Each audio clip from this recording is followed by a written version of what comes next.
Eu acabo de ver a aula magna, brilhante, beneficente e genial, claro, do senhor Fernando Henrique Cardoso, vulgo Maria Antonieta, na Academia MBL. Sim, eu soube da existência desta aula magna alguns dias antes da fatídica segunda-feira, isto é, ontem, dia em que o Fachin foi lá e liberou o Lula para as eleições. E aí eu pensei, meu Deus do céu, será que tem alguma relação entre as duas coisas? E é isso que eu vou conversar com você aqui hoje.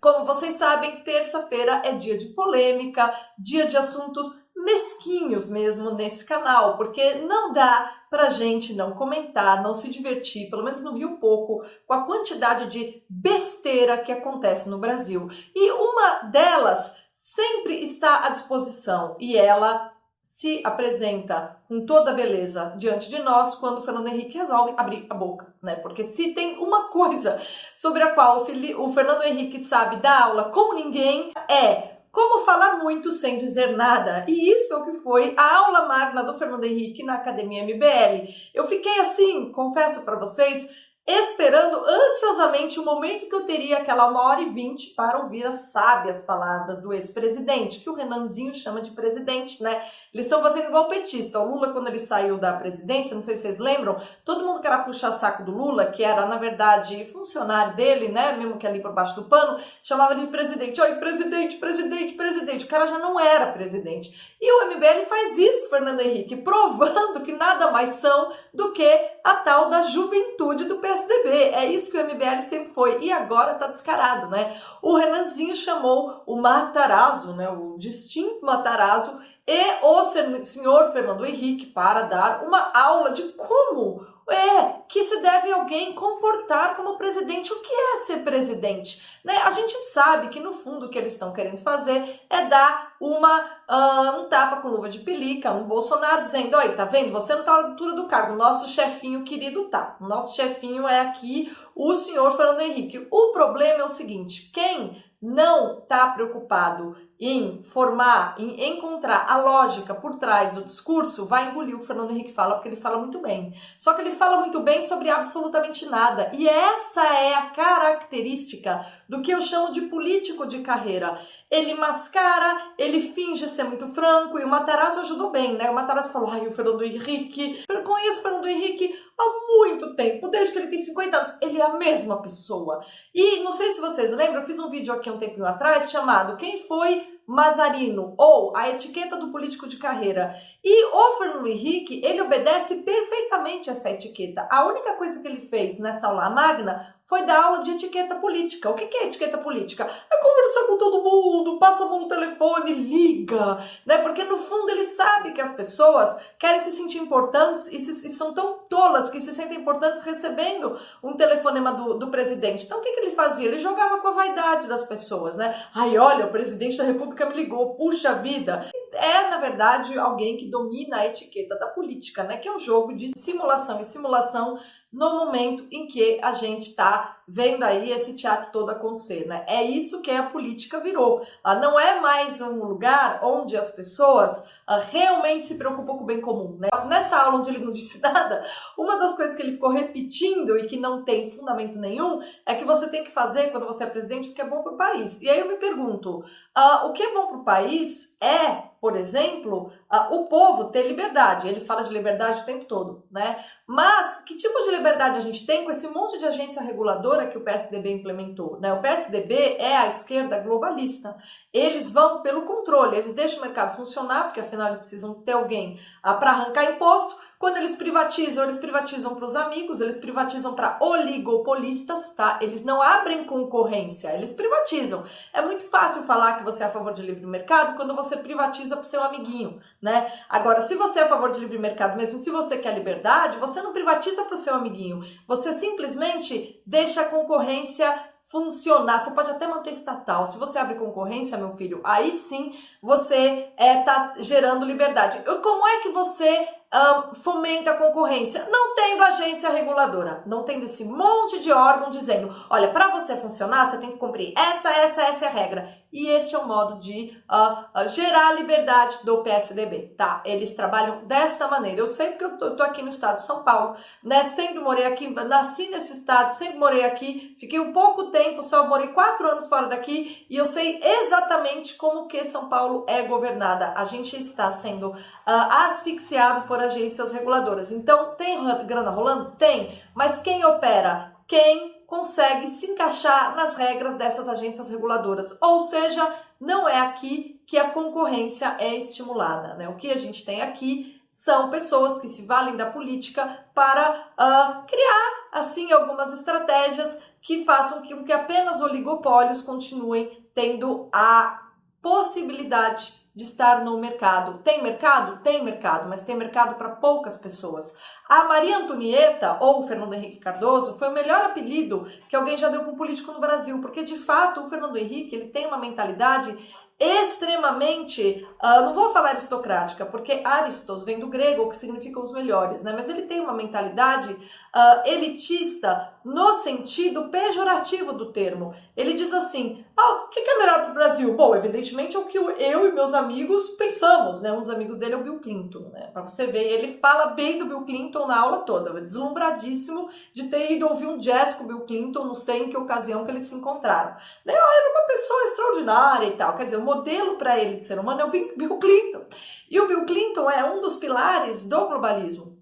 E o globalismo é justamente esse sistema por meio do qual você tem um controle absoluto sobre a sociedade e o dinheiro só gira dentro dos termos que aqueles que mandam nesse sistema decidem, né? Então, como é que você fala de liberdade se você é um cara completamente ligado aos globalistas? Não dá para falar de liberdade. Se você vai falar de liberdade, você tem que falar de não pode ter concentração do poder e o poder tem que estar descentralizado. O globalismo é exatamente o contrário, é poder concentrado e centralizado, tá? É isso que você tem. E o Fernando Henrique, então, ele passa ali 1h20 falando de uma série de coisas, ou sem ter o fundamento para poder falar, ou simplesmente falando por falar, para demonstrar que ele é um homem moderado, que ele é um homem legal, que ele é um cara que dá atenção para todo mundo. O que ele mais gosta de dizer é, se é presidente, você tem que dar atenção para todo mundo, né? Como dizendo, de fato, você tem que fazer com que as pessoas se sintam bem por você estar ligando para elas. Afinal, você é o presidente, você chegou a ser o presidente, você é o máximo,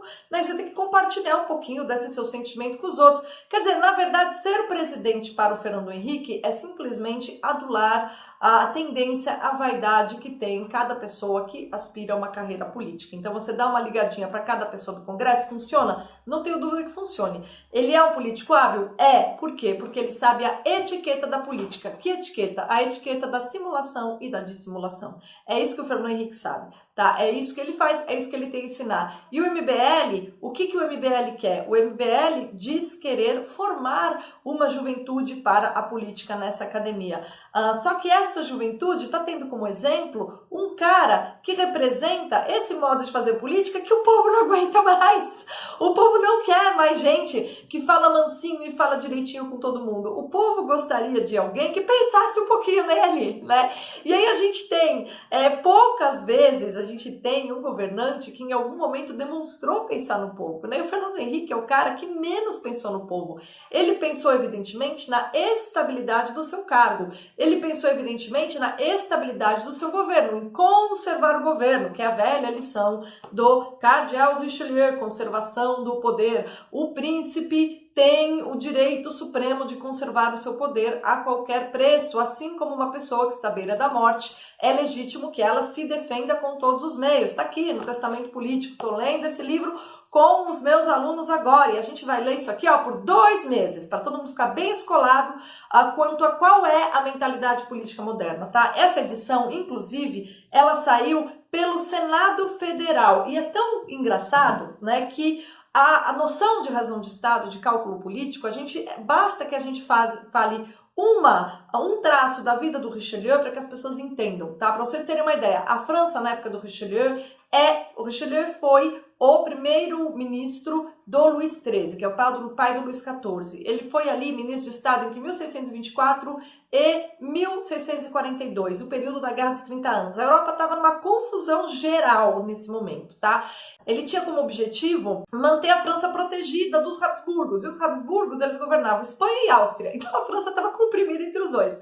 Só que qual que era o problema? O único jeito que o Richelieu tinha de diminuir o poder dos Habsburgos, que lutavam, que eram católicos, e vamos lembrar que essa é a época em que católicos e protestantes estão se pegando na Europa, a única maneira era se aliando aos príncipes protestantes. Só que o Richelieu é católico. Então o que ele faz? Ele persegue os protestantes dentro da França e se alia aos protestantes fora da França. Por quê? Porque o interesse que ele diz, o interesse do Estado, que é manter o poder da França, exige que os Habsburgos percam poder. Ou seja, ele é um cara que mostra o que é calculismo em política. E como o Fernando Henrique não é um cara exatamente honesto, ele não citou que ele simplesmente tentou aplicar, enquanto ele foi presidente, esse preceito básico da política, que exige sim simulação e dissimulação. Porque se teve alguém que dominou a técnica da simulação e dissimulação, é o Richelieu, né? Inclusive a França participou da Guerra dos 30 Anos numa fase encoberta, dando grana para os príncipes protestantes atacarem os Habsburgos, e depois, quando estava tudo na cara que eles estavam por trás, aí a França começa a fazer guerra aberta aos Habsburgos, né, justamente porque ela estava se sentindo comprimida ali entre a Alemanha, entre a Áustria e a Espanha, tá? Esta lição clássica de política é a maneira como os bons governantes conseguem manter o seu Estado íntegro. Se o Fernando Henrique tivesse um pingo de honestidade intelectual, em 5 minutos ele poderia dizer qual é a tática básica, né, que permite que um governante conserve seu poder. Só que como ele não é honesto, ele prefere dizer, né, usando essa técnica da simulação e dissimulação, que na verdade ele estava preocupado com o bem do Brasil. Não dá para estar preocupado com o bem do Brasil quando você privatizou gerando oligopólio. A gente hoje em dia paga uma telefonia horrível, cara, justamente por isso. Mas todo mundo tem celular. Tem, mas a gente paga caro e ruim porque a gente não tem concorrência. Né? A gente não tem concorrência, a gente não tem liberdade, a gente não tem nem liberdade de mercado porque a gente tem agência reguladora. Então, no final das contas, quando eu terminei de ver essa parte, eu falei, é o Fernando Henrique de sempre, né? Sendo hipócrita, como ele sempre foi, sendo Maria Antonieta, como sempre foi, demonstrando o quanto ele é elitista, como ele sempre foi, e, além do mais, de camisetinha vermelha. E aí a única pergunta relevante que eu me faço é, ele estava sabendo o que o Fachin ia fazer na segunda-feira? Se ele estava sabendo, o que significou aquele recadinho que ele deu no final, dizendo, não, o que passou, passou, a gente não tem que ter revivendo o passado? Será que ele está tentando mandar ali um recadinho para o PT, que não adianta tentar emplacar o Lula? Ou será, quando ele diz, nossa, um presidente tem que inspirar um país? Ou será que ele está querendo dar os primeiros passos no apoio que ele vai dar para o Lula em 2022? Como ele é um simulado e um dissimulado, a gente só vai saber ano que vem. Mas que aí tem coisa, porque ele estava de camisetinha vermelha e poucos dias depois o Fachin fez aquela coisa linda, né? O Aras recorreu, vamos ver o que é que acontece. Contudo, o que fica da lição desta aula magna é como falar durante 1h20 sem dizer absolutamente nada de consistente e de relevante. Se vocês quiserem realmente, vocês que têm interesse aí em política, entender como que as pessoas se comportam no Estado, o que é conservar poder, o que é razão de Estado, o que é cálculo político, o que são todas essas coisas, vocês não têm que ouvir o Fernando Henrique, muito menos Academia do MBL. Vão pelo menos ler um clássico, que esse cara, por mais, digamos assim, desgraçado, hipócrita e simulado e simulador que ele tenha sido, ele lidou com uma diversidade violenta e manteve a França íntegra. E não só isso, ele estabeleceu as bases do Estado francês, que embora a Revolução Francesa tenha tentado derrubar, aquelas bases foram tão sólidas que depois, ao longo de todo o século XIX, com Napoleão no poder e depois, elas foram reerguidas e até hoje são a base do que a França é como Estado, né? O Fernando Henrique é um arremedo de político. Eu espero que o Brasil tenha dias melhores. E se o MBL tiver realmente intenção de formar uma juventude preparada para a política, espero que eles tenham um pouquinho mais de cultura geral para trazer ali alguém que saiba falar coisas relevantes, consistentes e profundas para esse pessoal aí que está querendo entrar para a política. Obviamente não é nada disso, né? Ali é propaganda e apenas propaganda. Obrigada pela companhia e até o próximo vídeo.